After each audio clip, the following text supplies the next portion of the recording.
Hey there, welcome to another episode of Jean in the Kitchen. Welcome, welcome.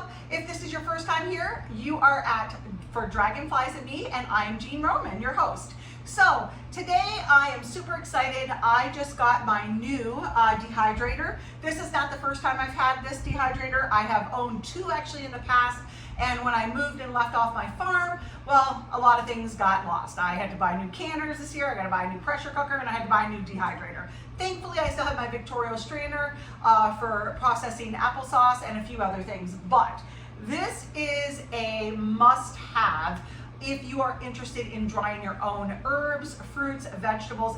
Yes, you can do it in the oven. I have used the oven. Like I said, I used to have two of these and I would keep both of these going as well as my oven. The oven, you know, you're using gas or electricity depending on what kind of stove you have. You're using a dehydrator, then you're using your electricity. So some pros and cons to both. Using a dehydrator like this takes anywhere from 2 to 7 hours to dry depending on what you're using. The stove generally works a little faster.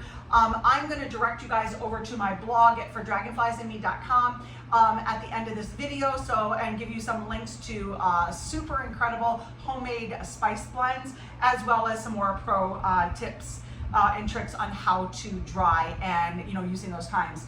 But I do want to let you guys know that I am promoting this. This is something that I have purchased off of Amazon, and I'm using it as my Amazon influencer. So this is the Elite Gourmet 5-tier food dehydrator. And like I said, I've had two of these in the past. I just got my new one, and I'm super excited to show you guys what a great job it does and tell you about how much I love it.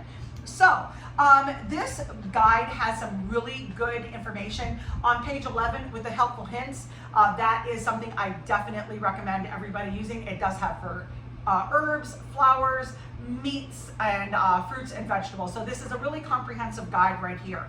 My cookbook, also for Lovingly Seasoned Eats and Treats, has an incredible section on canning, freezing, and preserving as well. And if you'd like a copy of that book, you can get that at my blog at fordragonfliesandme.com. Just go into the column and it says Lovingly Seasoned Eats and Cooks. If you're a store owner and you'd like to purchase them wholesale, there's details on that as well. But before I get into how to dry and preserve your homegrown herbs, or even if you buy them from the farmer's market, which I always say, if you don't grow your own, support your local farmer's market, or you got them for a friend, or you just purchased them somewhere else. So drying your own herbs, growing them is obviously the best way to do it.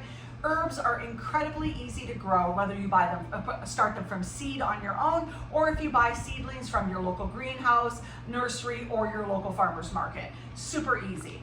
But the guide, again, has all kinds of great information on how to preserve and dry your fruits, vegetables, meats, herbs, and even flowers. So today I am going to show you briefly how I am going to go ahead and dry my parsley. This is my beautiful Italian parsley, heirloom from my garden. I also have a little bit of thyme, some oregano, and some chives here, if you can see those.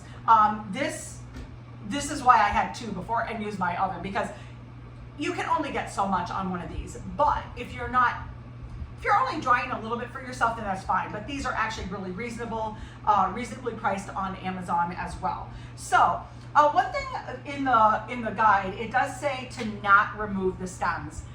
I would say yes with thyme, because obviously these little teeny tiny leaves are going to go right through those holes. Chives, obviously I'm going to put these on whole like that, maybe cut them in half and then dice them. Oregano also, I'm going to leave those on the stem. Basil, I do not leave on the stem, and I actually didn't harvest any basil. I did on my pesto last week. So if you didn't see my pesto YouTube on how to make your own pesto, homemade pesto without pine nuts, you can see that video. That was just a couple days ago. So let's get into this, but before I do, if you find value in any of my videos, please be sure to smash the like button, smash that subscribe button, especially help me grow my following here, and also leave me a comment. I love your feedback. What do you dry? Do you have this dehydrator? Do you have a different one? How do you do it? I love your feedback. So I will not leave my parsley leaves on the stems. This is too much, and parsley is super easy to harvest. Although I'm not going to harvest this section right here separately, I'm going to just take this this 3-leaf, and I'm going to put them on there. So first, I'm going to take off the 4 top tiers, and I'm going to lay this down carefully there.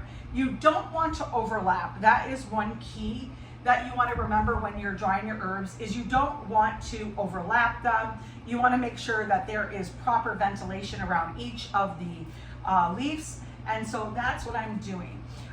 This is going to take all day, so when I'm done showing you this video, I am going to send you guys over to my blog where you're going to get to see the finished product. So a little tip here, as you can see, it fills up pretty quickly, but I still have some spaces that I don't want to waste. So here's where I am going to take a single leaf off of the stem, and I'm going to put that there, and this one there, pull that one back a little bit over there, so, and then I have another spot there, and I'm gonna switch this guy over, put her a little bit over there, and then I'm gonna have that there, and then I have another spot for another medium-sized leaf right there, and maybe even another one right here. So there we go. So as you can see, you're not gonna get a ton of stuff on it, but it is going to dry pretty quickly. And so I'm going to do the next tier. And if you wonder, well, can you do more than one variety at a time? Sure, you can, but my thyme is going to dry out much more quickly than my parsley or my basil, because they are very thin. And quite frankly, friends, if you just leave your thyme out on a paper towel for about a week on your counter, it'll dry. And you can save your dehydrator and your oven for other herbs that are not so easy to dry. I kept this yellow leaf. I am not going to use this. If you smell it, it still does smell like parsley, but I just don't want to use that leaf. So I am choosing the healthiest, prettiest leaves and bunches off of my stems that I have here. And then I'm going to do, I have enough parsley to do all 5 tiers. So I am just doing parsley today. And it is today because, again, this is going to take probably a good 5 hours for this parsley to dry. And it also has, there's 3 temperature guides. So there's 95 to 100, 113 to 131, and 140 to 155. So I have this all the way down to the hottest that it can go. So of course that's going to make it go a little bit faster as well. And once you get your tiers all stacked, then you can sit back, set a timer. I would set a timer for every hour. And what I have done in the past, this is not something you have to do, but it's something I have done, is I rotate my tiers. So I will go, because the bottom one is getting the most air, the hot air coming up from the dehydrator. So every hour I am going to rotate the tiers. And what I'll do is I'll take the bottom one, put that to the top, then leave that. Another hour, take that bottom one, rotate it up. And there's 5 tiers, so that's going to be about 5 hours to do that. And then I feel like that has always given me a more balanced, this way the ones on the top are not taking as long, and you're getting a more balanced and even drying time rather than those bottom ones being done much more quickly than the top ones. So as you can see, I am getting these loaded up pretty quick. I'm super excited. I literally have not done this in a few years. And so having my own herbs dried from my garden is such a treat. I mean, you really don't know. And there are several ways that you can dry parsley and other herbs. You can actually dry them by hanging them in bunches like that, but they fade.